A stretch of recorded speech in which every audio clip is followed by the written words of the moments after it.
vazgeçilmez hakkı. Ana dilde eğitim, vazgeçilmez hakkı. Ana dilde eğitim, vazgeçilmez hakkı. Ana dilde eğitim, ve Müslüman şiyanlama, ve Müslüman şiyanlama, ve Müslüman şiyanlama, ve Müslüman şiyanlama, Müslüman şiyanlama, ve bu nama. Nasılsın abi?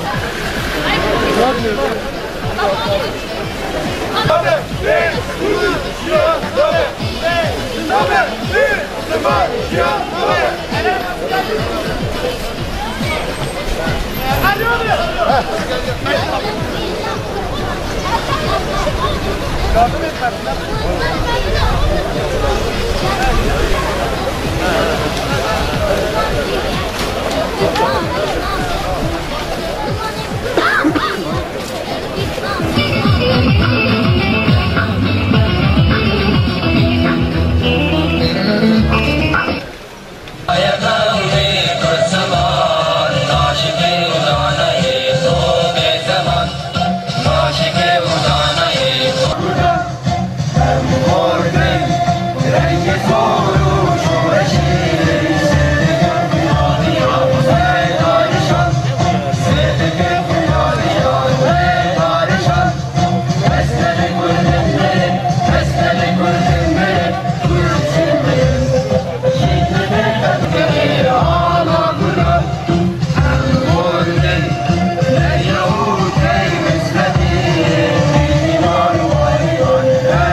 Bira mirovahiyê bi saya ziman mirov bi nav dikin. Ziman nasname û nîşana hebûna mirova gelan e. Li Tirkiyeyê nîzîkî 20 milyon Kurd nikarin zimanê xwe di hemû qadên jiyanê da bi avayekî azad bikarbînin. Zimanê Kurdî bi 10 salan e li hember polîtikayên red, înkar û asîmîlasyonê li ber xwe dide. Li gel Kurdî di dehan zimanên din jî li Tirkiyeyê hatine qedexekirin û li hember asîmîlasyonê berxwe didin. Elbet rewşa zimanê Kurdiya 20 sal berê ya îro yek nîne. Derbarê ziman zimên da devlet polîtikayên xwe guhartiye avakirina TRT şeşê di zanîngehên vekirina beşên Kurdî polîtikayên erînî ne. Li zimanê Kurdî hê jî di destûra bingehên da wek zimanê fermî nehatiye binavkirin. Her wiha Bülent Arınç ku ji yek xwediyên polîtikayên dawîniyên dewletê yê bi daxuyaniyên xwe zimanê Kurdî diçewsîne. Kêm dibîne layıqê perwerdehiyê nabîne ew jî wek yên berê yê polîtikayên red û înkarê dajo. Em dixwazin carek din bi Birêz Bülent Arınç û yek wek wî difkirin bidin zanîn ku zimanê Kurdî dewlemend e, her wiha zimanê Kurdî xwedî edebiyateke dewlemend e ku bi hezaran berhemin pêjajê aliya şaîr û nivîskarên Kurd hatine afirandin. Îro zimanê Kurdî ku li Iraqê li gel zimanê Erebî ji yek jî zimanê fermiyê û her wiha li Herêma Kurdistana Federê jî ji dest pê dike hetanê unîversiteyê wek zimanê perwerdehiyê tê bikaranîn. Zimanê Kurdî bi qasê jî zimanê Kurdî bi qasî zimanê Tirkî zimanekî xwedî rûmet e û ji bo perwerdehiya têra xwe heye. Banga me ji hikûmetê ra ye. Divê dev ji van polîtikayên kevneperest berdin. Hevcedariyên peymanên navneteviyên ku ji aliyê devletê mor kiribûn bi cih bînin. Di prosesa çêkirina destûrên nû da zimanê Kurdî û zimanên dinyê li Tirkiyeyê hatine qedexekirin bi avayekî fermî biceribînin ku bi wek zimanê perwerdehiyê bên bikaranîn. Roja zimanê zikmankî pîroz be.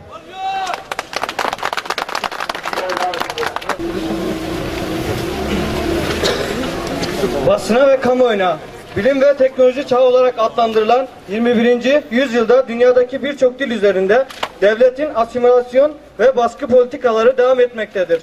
Bu politikalar yüzünden 3000 civarında dil kaybolmakla yüz yüzedir.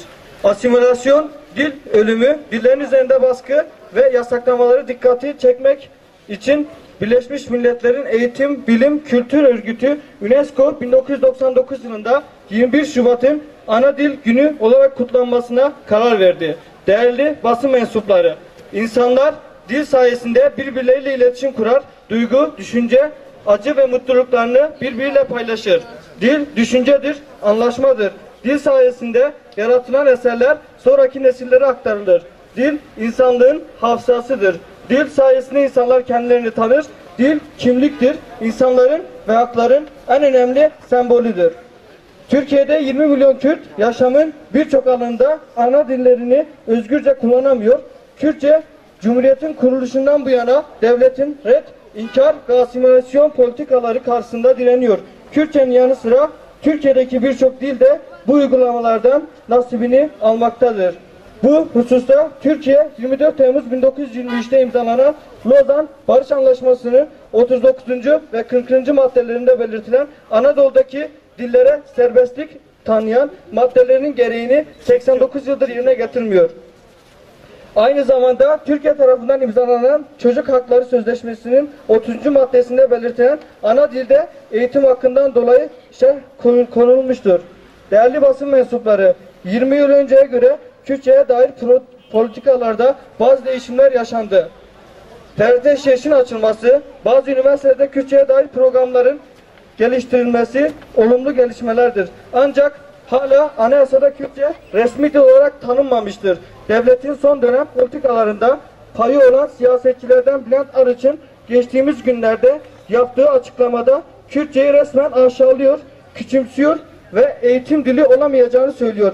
Belki de o geçmişten sürdürülen red ve inkar politikalarını devam ettirmek istiyor. Biz bir kez daha Sayın Bülent Arınç ve onun gibi düşünenlere Kürtçenin zengin bir dil olduğunu, binlerce Kürt yazar, şair tarafından binlerce eser yaratıldığını, zengin bir resmi dil olarak kullanıldığını, Federal Kürdistan bölgesinde ilk öğretimden üniversiteye kadar dili kullanıldığını bilinmesini istiyoruz.